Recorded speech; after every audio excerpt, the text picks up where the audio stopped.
Rentals मैंने जो आपको पढ़ाया था, ये बताया था कि traditional economics is divided as कि जो ट्रेडिशनल इकोनॉमी है वो किस किस चीज़ के ऊपर डिपेंड है।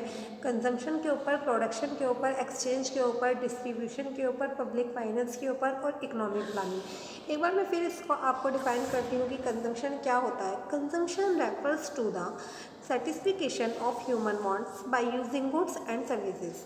कि कंजम्पशन क्या होता है, किस चीज़ के लिए रेफर्स करता है, किसकी कि जो ह्यूमन की जो इच्छाएं हैं उनका सेटिस्फिकेशन कैसे होता है, किस किस चीज़ को यूज़ करके, गुड्स एंड सर्विसेज को। ठीक है, उपभोग का मतलब यही तो होता है कि हम क्या करते हैं, किसी चीज़ का जो यूज़ करते हैं उसको हम किस चीज़ का नाम देते हैं, कंजम्पशन का नाम देते हैं। ठीक है।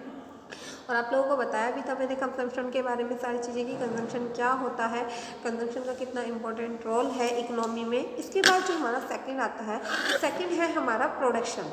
Production refers to the creation of goods and services by using the different factors of production.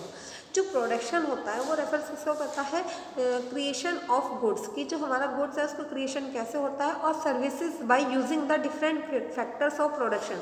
आप लोगों को पता है कि फैक्टर्स ऑफ प्रोडक्शंस होते हैं कुछ, जो हमारे क्या होता है 5 होते हैं, पर जो हमारी इकोनॉमिक्स होती है उसमें क्या करते हैं हम 5 में से केवल जो 4 फैक्टर्स ऑफ प्रोडक्शंस होते हैं उनको हम यूज़ करते हैं। हमें पता होना चाहिए कि हमारे फैक्टर्स ऑफ प्रोडक्शन कौन कौन से होते हैं। कैपिटल होती है हमारे यहाँ पे लेबर होता है, एंटरप्रेन्योर होता है, और उसके बाद हमारा क्या होता है, जो ऑर्गेनाइजेशन होती है, और लैंड होता है। आपको पता है ये जो 5 एलिमेंट्स होते हैं ये हमारे फैक्टर्स ऑफ प्रोडक्शन के नाम से जाने जाते हैं।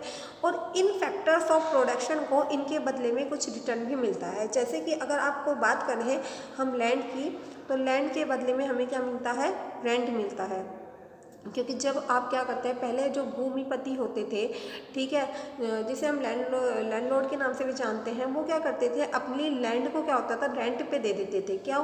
क्योंकि उन्हें कई बार इतना टाइम नहीं होता था। जो बड़े बड़े क्या होते थे, राजा महाराजा होते थे, उनके पास ज़मीन जायदाद बहुत ज़्यादा होती थी। ठीक है, तो जो जैसे कि राजपूत लोग होते थे तो उनके पास भी ज़मीन वगैरह आपको देखने के लिए बहुत ज़्यादा मिलती है। तो वो क्या करते थे, उनके पास पर ऐसे सोर्स नहीं होते थे। क्यों? क्योंकि एग्रीकल्चर जो होता है रिलेटेड इससे होता है, फार्मर से होता है। तो फार्मर्स क्या करते थे, उनकी जो लैंड है उसको रेंट पे लेते हैं और उस पर क्या करते थे, प्रोडक्शन करने का काम करते थे। ठीक है, डिफरेंट फैक्टर्स। तो एक लैंड हो गया जिसके द्वारा क्या होता है, वहाँ पे प्रोडक्शन हो रहा है। सेकंड, हम जो लैंड है, लैंड के बदले में आपको जो मिल रहा है पारिश्रमिक, वो एक एग्जांपल के थ्रू मैं बता रही हूँ कि लैंड के बदले में जो आपको फैक्टर्स का जो मिल रहा है वो मिल रहा है, रेंट मिलता है। तो हर कोई चीज़ अपने आप को कुछ दे के चलती है। आप देखते हो कि अगर आप किसी मनुष्य से कुछ काम ले रहे हो तो उसके बदले में आपको उसको कुछ देना पड़ेगा। तो ऐसे ही बात करते हैं हम। सेकंड फिर हमारा आता है लैंड आ गया। लैंड के बाद जो हमारा आता है वो आता है लेबर। लेबर क्या होता है, आप लोगों को पता है, एक मजदूर जो होता है। देखो, प्रोडक्शन करने के लिए क्या होता है, आपके पास लैंड है, ठीक है, लैंड पे काम करने वाला कोई है नहीं। आपको पता है जो फार्मर्स होते हैं उनको हम क्या कहते हैं, एक तरीके से मजदूर की ही मजदूर की संज्ञा दी जा सकती है कि वो क्या करते हैं, मजदूर का काम करते हैं। और लेबर को जो मिलती है उसके बदले में क्या मिलती है, वेजिस मिलती है। ठीक है, तो प्रोडक्शन में जो सेकंड आता है वो लेबर आता है, और लेबर को उसके बदले में क्या मिलती है, वेजिस मिलती है। फिर एक एंटरप्रेन्योर का आपने नाम सुना होगा। एंटरप्रेन्योर को आप हिंदी में अगर कहते हैं तो साहसी के नाम से जानते हैं। साहसी मतलब जिसमें साहस लेने की क्षमता है, उस व्यक्ति को ही तो साहसी कहेंगे हम। ठीक है, तो एंटरप्रेन्योर क्या होता है, वह व्यक्ति होता है जो क्या करता है, किसी कंपनी को स्टार्ट करने का एक तरीके से काम करता है। क्योंकि प्रोडक्शन क्या हो सकता है, इसी औद्योगिक धंधों के द्वारा भी हो सकते हैं।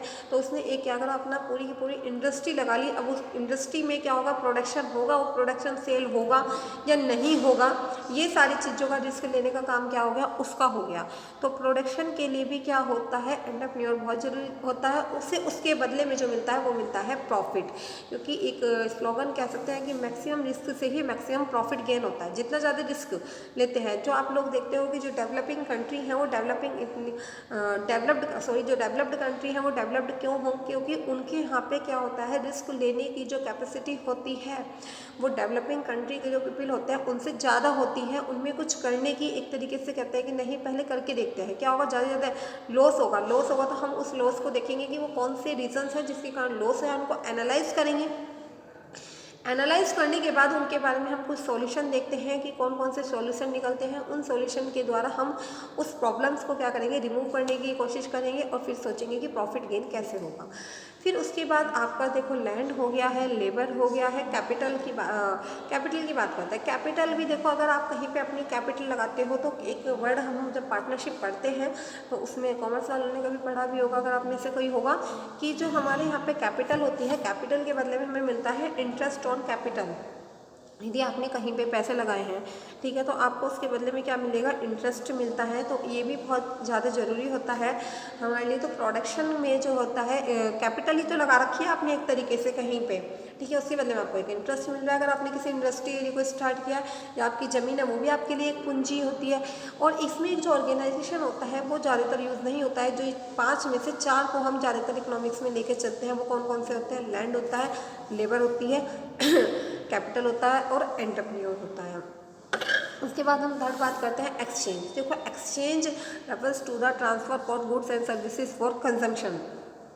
क्या होता है इसमें हम जो करेंगे, एक्सचेंज किस चीज़ को डिफाइन करता है, जो हमारा क्या होता है, रेफर्स करता है transfer of goods and services. Goods and services का ट्रांसफ़र कैसे, इसका मतलब यहाँ पे जो एग्जांपल चलेगा आपका इंपोर्ट एक्सपोर्ट चल सकता है, डिमांड ऑफ ला चल सकता है आपको, जो आप पढ़ोगे आगे जाके। तो एक्सचेंज ही तो कर रहे हैं हम ये, क्या कि एक कंट्री जिसके पास किसी चीज़ का इंपोर्ट ज़्यादा है, वो उस चीज़ का प्रोडक्शन ज़्यादा कर रहा है, ठीक है, तो वो क्या करेगा, उसका दूसरी कंट्री को एक्सपोर्ट करने का काम कर देता है। ऐसे ही वो कोई दूसरा कंट्री जिसके पास किसी अदर थिंग्स का या गुड्स का प्रोडक्शन ज़्यादा हो रहा है, वह क्या करता है, किसी दूसरी कंट्री को क्या करता है, प्रोडक्शन दे देता है। तो एक्सचेंज में क्या होता है, रेफर्स किसको करता है। ऐसे ही मांग का नियम है, जो हमारे यहाँ पे लॉ ऑफ डिमांड आएगा, इसमें डिमिनिशिंग का नियम जो है, वो सारी चीज़ें आप लोग किसमें पढ़ेंगे, एक्सचेंज के अंदर पढ़ेंगे। एक्सचेंज के बाद बात आती है डिस्ट्रीब्यूशन। डिस्ट्रीब्यूशन भी बहुत ज़्यादा जरूरी होता है।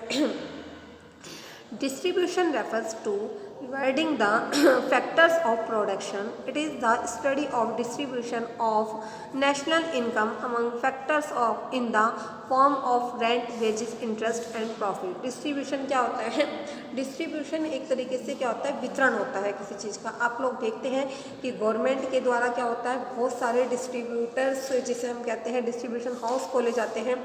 उसमें जो काम किया जाता है वो डिस्ट्रीब्यूशन का काम ही किया जा सकता है। जैसे कि आप देखते हैं बहुत सारी जो मोदी के उससे चल रही हैं, आप लोग मेडिकल के उसमें देखते हैं, वो भी क्या है, एक तरीके से डिस्ट्रीब्यूशन ब्रांच हो सकती है। या आप सिंपल सी बात है, ये सबको पता होगा कि जो राशन की जो शॉप होती है उसमें भी जो काम होता है वो क्या होता है, डिस्ट्रीब्यूशन का ही काम होता है। कि वहाँ पे क्या होता है, डिस्ट्रीब्यूट किया जाता है किसी प्रोडक्ट को। गवर्नमेंट कोई प्रोडक्ट बहुत कम रेट पे अदर शॉप से उनको देती है और वो क्या करते हैं, फिर वो जो पब्लिक होती है उसको वो डिस्ट्रीब्यूट करने का काम करते हैं।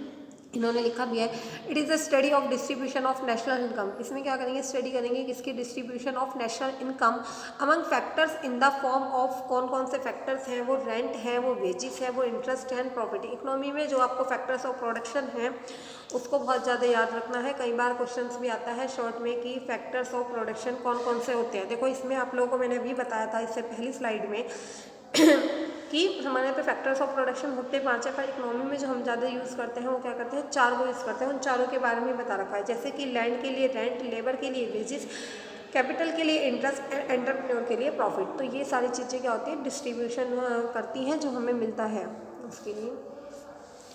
फिर बात करते हैं हम पब्लिक फाइनेंस की, कि पब्लिक फाइनेंस क्या होता है। देखो पब्लिक फाइनेंस क्या होता है, बहुत ज़्यादा ज़रूरी एक टर्म है।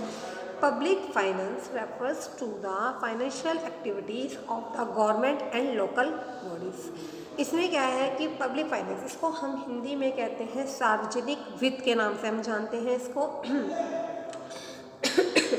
पब्लिक फाइनेंस जो रेफर्स करता है, किसको करता है, फाइनेंशियल एक्टिविटीज़। फाइनेंशियल मतलब कि वित्त से संबंधित जो भी हमारी एक्टिविटीज़ होती हैं उनको क्या करता है, पब्लिक फाइनेंस रेफर्स करता है। वो कौन कौन सी एक्टिविटीज़ हो सकती हैं, वो एक्टिविटीज़ हो सकती हैं आपकी एक्सपेंस करना और आपकी क्या करना, इनकम। जो इनकम और जो एक्सपेंस होते हैं वो सारे हम क्या करते हैं, पब्लिक फाइनेंस के अंदर लेके चलते हैं। इसमें बहुत सारी चीज़ें आएंगी, आपके पब्लिक डेप्ट आएगा, इसमें पब्लिक सर्विसेज आएंगी आपकी, पर मेनली जो हमारा पूरा का पूरा जो पब्लिक फाइनेंस डिपेंड करता है वो किसके ऊपर करता है, इंपोर्ट और एक्सपोर्ट के ऊपर। और इसको जो इंपोर्ट एक्सपोर्ट के बजाय इसमें जो आपका ये रिफर्स करता है, ये करता है हमारे यहाँ पे दो चीज़ों का, एक्सपेंस को और इनकम को, कि हमारी इनकम कैसी है और हमारे एक्सपेंस कैसे हैं। और इस इनकम की और इस एक्सपेंस की जो अथॉरिटी है वो किसके पास होती है, क्योंकि पब्लिक फाइनेंस जो वर्ड है वो क्या हुआ है, एक आपको पता है इसको राजस्व भी कहते हैं हिंदी में। और राजस्व मतलब जो होता है दो शब्दों से मिलकर बना है, प्लस ये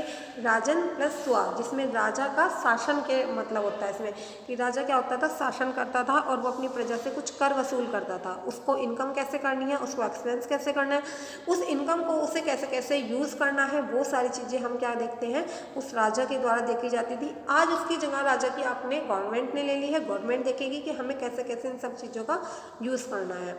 ठीक है, आज के लिए इतना ही, थैंक यू।